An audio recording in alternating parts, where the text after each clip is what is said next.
창세기 16장에서 사레와 아브라함은 하나님의 약속을 기다리지 않고 인간적인 방법 또 대리모 문화를 선택합니다. 그러나 이 선택은 오히려 가정 내에 갈등이 초래되고 하갈은 광야로 떠나게 됩니다. 하갈이 광야에서 방황할 때 하나님께서 그녀를 돌보시고 약속해 주십니다. 하갈은 다시 아브라함에게 돌아가게 됩니다. 17장은 하나님의 아브라함에게 나타나셔서 다시 한번 언약을 확증시키는 내용입니다. 오늘 첫 번째로 하나님의 영원한 언약을 확증하다. 아브라함이 99세 되었을 때 하나님이 그에게 나타나십니다. 하나님이 자신을 전능하신 하나님 엘샤다이라고 소개하면서 아브라함에게 내 앞에서 행하여 완전하라고 명하십니다. 그리고 다시 한번 하나님이 언약을 다시 확증하십니다. 내가 나와 내 언약을 세우리니 내가 심히 번성하리라. 하나님이 아브라함과 언약을 다시 언급하시며 그를 크게 번성하게 하실 것을 약속하십니다.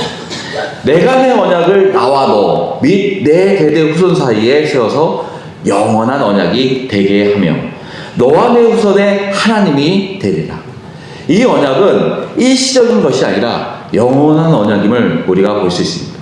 아브라함 시대에만 유효한 것이 아니라 대대 후손에게도 계속 이어진다는 것입니다. 지금도 이어지고 있죠. 하나님은 가나안 땅을 아브라함과 그의 후손에게 영원한 소유로 주실 것을 약속하셨습니다.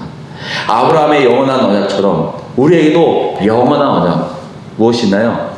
바로 하나님의 말씀이 있습니다. 마태복음 24장 35절에 천지는 없어지언정 내 말은 없어지지 아니하리라. 하늘과 땅, 즉 이 세상의 모든 것이 사라지지만 하나님의 말씀은 영원하다라는 것입니다. 이 말씀은 예수님께서 갈람산에서 제자들에게 하신 종말과 하나님의 말씀의 그 영원성에 대한 말씀입니다. 결국 세상이 변하고 사라져도 예수님의 예언, 재림과 심판과 구원은 반드시 이루어질 거라는 것이죠. 하나님의 말씀을 듣고 준비하는 자는 구원을 받을 것이고 무시하는 자는 멸망한다는 내용입니다. 우리는 하나님의 말씀을 절대적으로 믿고 그 기준으로 살아갑니다. 세상의 철학, 문화, 가치관은 끊임없이 변해도 성경의 진리 그 복음은 절대 변하지 않는다는 것입니다. 하나님의 말씀을 듣고 회개하고 믿으면 우리는 구원을 받을 수 있습니다. 우리는 하나님의 자녀가 될 수 있습니다. 우리는 영원한 하나님의 말씀을 전해야 합니다. 하나님의 말씀은 영원하기 때문에 그 진리 복음을 더 많은 사람들에게 전해야 한다는 것입니다. 복음은 일시적인 사상이 아니라 모든 시대를 초월하여 영원한 생명을 주는 진리이기 때문입니다. 나는 그들의 하나님이 되리라. 하나님의 가장 중요한 약속이죠. 하나님이 그의 백성의 하나님이 되어 보호하고 인도하신다고 말씀하고 있습니다. 여러분과 저의 간증 속에서 나는 너의 하나님이 되리라. 이 말이 우리의 믿음이 되기를 원합니다. 하나님은 나의 하나님이십니다. 하나님은 우리의 하나님이십니다. 이 고백이 여러분과 저의 고백이 되기를 원합니다. 이 고백이 매일매일 삶 속에서 드러나는 여러분과 내가 되기를 원합니다. 본문에서 하나님은 그 약속을 더 구체적으로 확증하기 위해 아브라함에게 새 이름을 주십니다. 이제 후로는 내 이름을 아브람, 아버지란 뜻이죠. 람은 높은 존귀한이라는 의미입니다. 근데 그것이 아니라 아브람, 람의 뜻은 많은 무리, 많은 민족이라는 의미입니다. 내가 너를 여러 민족의 아버지라 되게 함이라. 아브라함을 통해 열국이 나올 것을 지금 약속하고 있습니다. 아브라함은 단순히 유대인의 조상이 아니라 이스마엘과 에서의 후손, 아랍 민족, 그리고 영적으로 모든 믿는 자의 조상이 된다는 것입니다. 갈라디아서 3장 7절에 믿음으로 말미암은 자들은 아브라함의 자손인 줄 알지어다. 바로 믿음으로 하나님을 따르는 모든 자들이 아브라함의 자손이라는 것입니다. 즉 아브라함은 단순한 혈통의 조상이 아니라 바로 믿음의 조상인 것입니다. 아직도 이스라엘 유대교는 혈통의 신앙, 민족적 신앙을 우선시합니다. 이스라엘 민족 유대인은 어머니가 유대인이면 자녀가 유대인으로 인정되는 혈통의 신앙을 지금도 믿습니다. 만약에 그런 조건이라면 우리 어머님은 유대인이 아니기 때문에 절대 우리는 하나님의 자녀가 될 수 없을 것입니다. 혈통의 신앙에서는 이스라엘 민족에는 그 누구도 구원받을 수 없다라는 것입니다. 하지만 아브라함의 뜻이 열국의 아버지로 등장하고 있습니다. 이것은 아브라함의 뜻대로 우리는 하나님의 자녀가 될 수 있다라는 것이죠. 또한 하나님은 단순한 개인적 축복을 넘어서 아브라함을 통해 열국을 이루시고 왕들을 배출하는 그 언약적 사명을 맡기셨습니다. 그럼 사라에게는 또 어떤 새로운 이름을 주셨을까요? 사라에게는 하나님은 아브라함의 아내 사라의 그 이름을 사라로 바꾸셨습니다. 사라는 나의 공주라는 뜻이고 사라는 여왕 또는 공주라는 의미를 가지고 있습니다. 그녀가 단순히 아브라함의 아내가 아니라 열국의 어머니가 될 것을 말해주고 있는 것입니다. 하나님은 사라에게도 복을 주시겠다고 선언하시며 그녀를 통해서 왕들이 나올 것이라고 말씀하고 있습니다. 열국의 아버지 아브라함, 열국의 어머니 사라. 대단한 축복이지 않습니까? 이보다 더한 축복이 어디 있겠습니까? 우리도 열국의 아버지가 되기를 원합니다. 우리도 열국의 어머니가 되기를 원합니다. 여러분들의 믿음으로 시작해서 그 믿음이 점점 내려가 그 민족이, 그 백성이 하나님의 백성이 되기를 원합니다. 세상을 품은 여러분과 제가 되기를 원합니다. 하나님이 아브라함과 사라의 삶을 새로운 이름으로 바꿔주신 것처럼 우리의 삶의 비전도 세상을 위한 것이 아니라 나를 위한 것이 아니라 안정을 위한 것이 아니라 인정받기 위한 것이 아니라 하나님을 위한 것으로 예수님을 위한 것으로 새로워지길 바랍니다. 본문에서 하나님은 아브라함에게 영원한 언약으로 확증하였는데 아브라함의 반응을 우리가 여기서 볼 수 있습니다.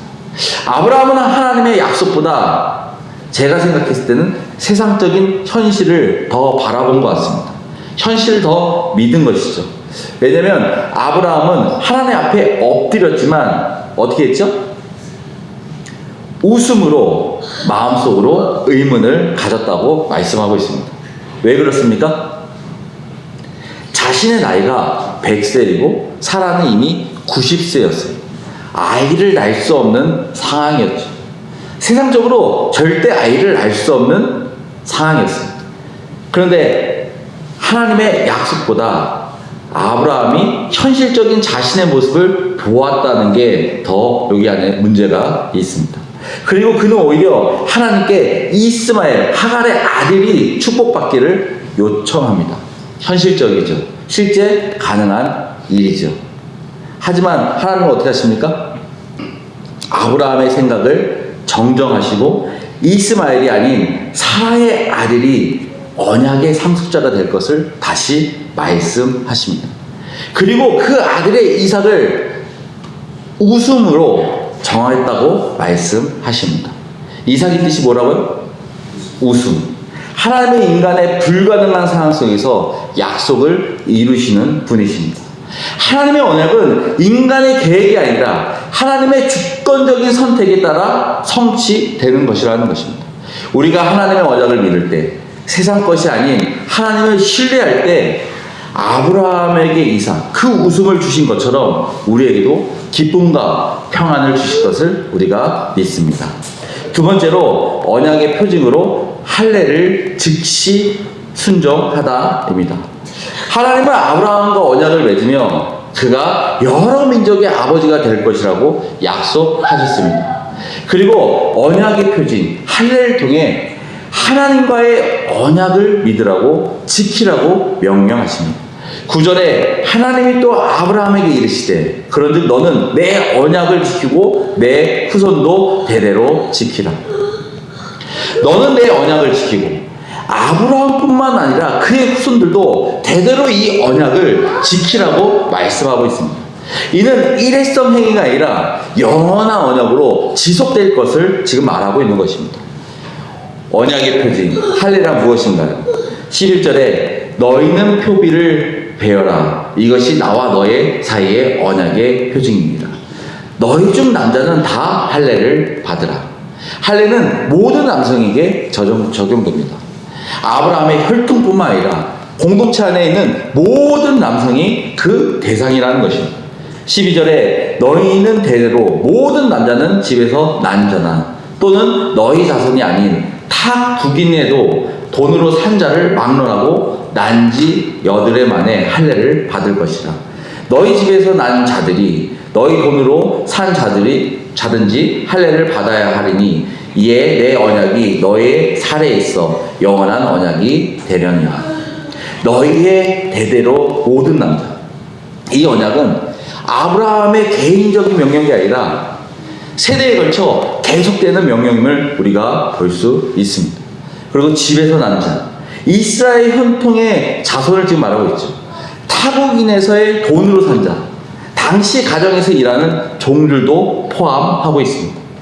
이방인이라도 할지라도 언약 공동체 안에 있다면 할례를 받아야 한다는 것이죠. 이는 이스라엘의 민족적인 개념을 넘어 신앙 공동체로 확장되었음을 말해주고 있습니다. 표비를 베어라. 할례는 태어난 지 9일째 시행되는 남성의 생식기 표비를 제거하는 의식입니다. 이는 하나님의 백성으로서 구별됨을 나타내는 신체적 표징이죠. 언약의 표징 할례는 하나님과 이스라엘 사이의 언약을 눈에 보이게 표현하는 표징인 것입니다. 언약은 보이지 않지만 할례를 통해 그 약속이 구체적으로 나타냄을 믿고 지키라는 것이죠. 그럼 할례를 받지 않으면 어떻게 됩니까? 할례를 받지 아니한 남자, 그 표비를 배제하는 자는 백성 중에서 끊어지리니 그가 내 언약을 배반하였습니다. 할례를 받지 아니한 사람, 하나님이 명령하신 할례를 받지 않는 자는 언약 백성으로 인정되지 않는다고 말씀하고 있습니다.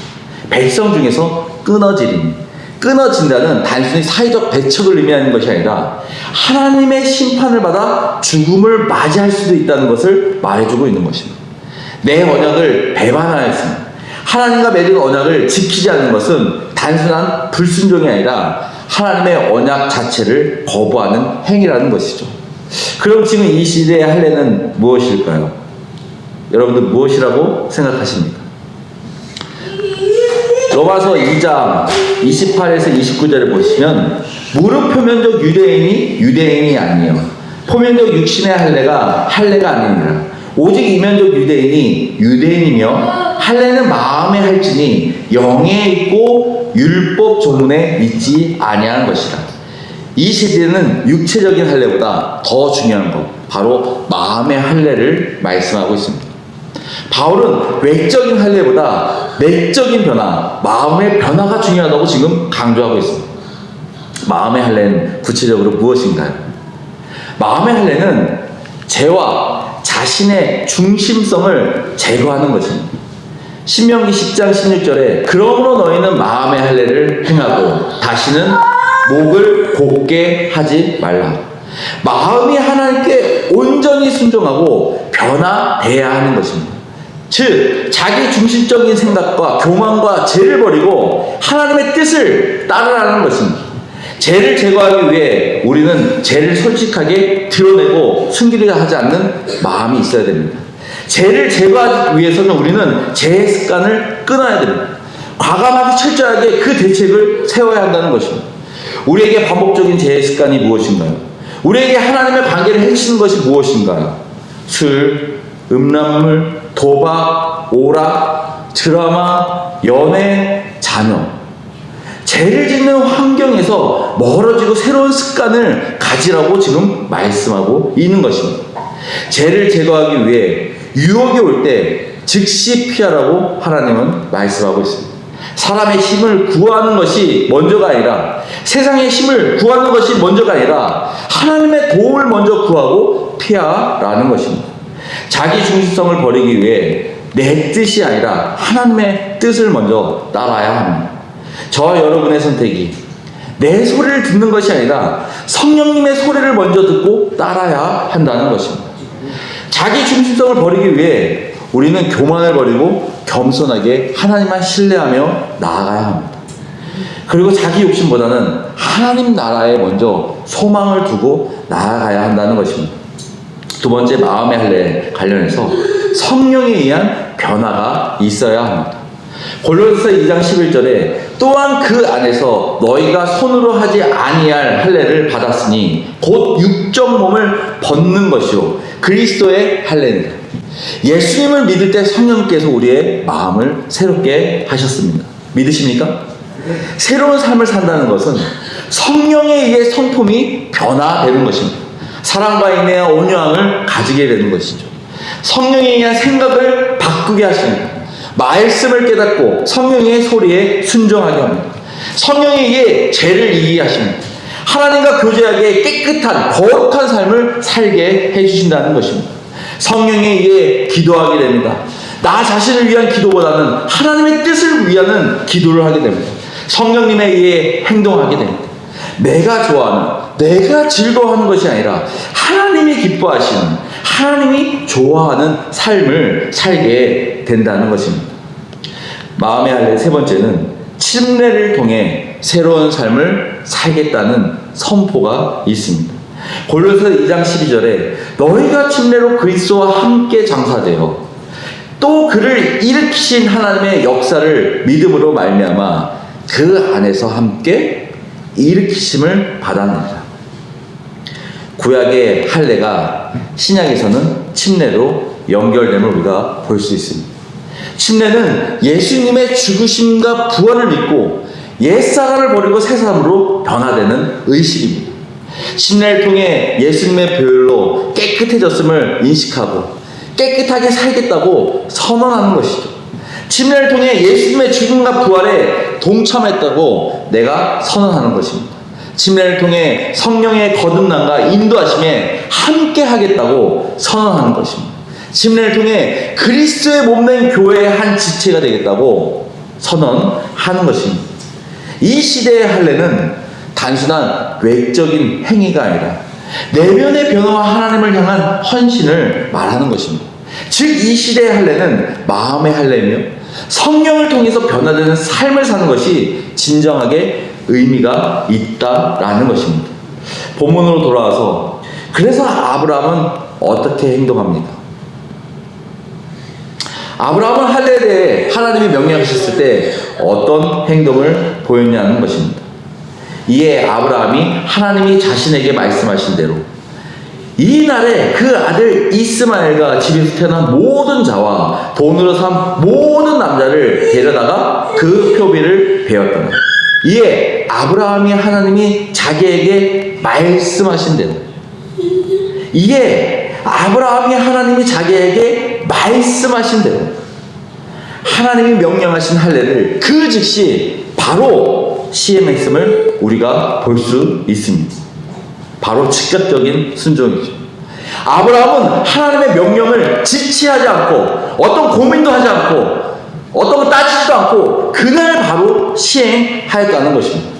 믿음의 순종이란 주저하지 않고 미루지 않고 곧바로 행동으로 옮기는 것입니다.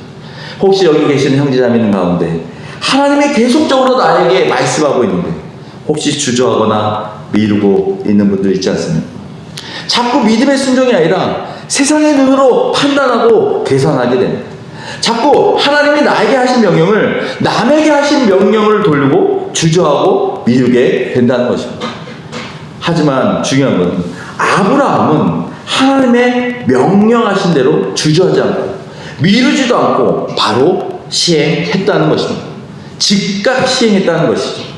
우리에게도 즉각 시행, 바로 시행이 필요하지 않나요? 하나님은 오늘도 말씀하고 계십니다. 오늘도 우리를 부르고 계시죠. 주저하지 맙시다.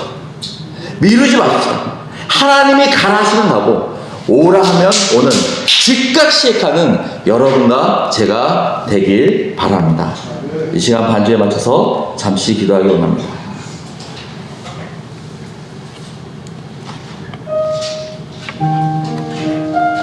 하나님은 즉각적인 순종을 보기 원하십니다. 아브라함은 99세에도 하나님의 말씀을 따랐으며 그 과정에서 어떤 논쟁이나 거부도 없는 순종을 하였습니다. 아브라함을 믿음의 조상이라 하는 것은 그의 순종은 개인을 위한 것이 아니라 하나님에 대한 절대적인 순종이었다는 것입니다. 즉각적인 순종이었다는 것입니다. 신앙은 지식이 아니라 삶에서 실천, 삶에서 순종하는 것을 말합니다. 믿음은 단순한 동의가 아니라 행동으로 나타나는 것입니다. 우리의 신앙도 하나님의 말씀을 들었을 때 곧바로 순종하는 여러분과 제가 되어야 되지 않겠습니까? 또 하나님은 믿음의 공동체를 이루기 원하십니다. 할례는 아브라함 개인만의 것이 아니라 그의 가정과 공동체 전체가 믿음의 공동체로 사는 것이었습니다. 이는 하나님의 언약이 한 개인이 아니라 믿음의 공동체를 통해 확장됨을 의미하고 있습니다. 우리의 신앙은 혈연관계의 신앙이 아니라 믿음의 신앙, 하나님이 새롭게 믿은 공동체를 이루는 그 신앙이 되길 원합니다. 이 시간 기도할 때 정말 하나님 앞에서 하나님이 나를 부르시고 나에게 말씀을 주실 때 하나님 제가 미루지 않고 즉각적인 순종을 보이기 원합니다. 하나님 아버지 제가 거부하지 않고 즉각적인 순종을 하기 원합니다. 하나님 아버지 또 제가 믿음의 공동체를 세우기 위해 나 개인만이 아닌 정말 이 교회의 공동체를 세우기 위해 믿음의 공동체를 세우기 위해 제가 함께 나서기 원합니다. 이 두 가지를 위해서 이 시간 잠시 기도하기 원합니다.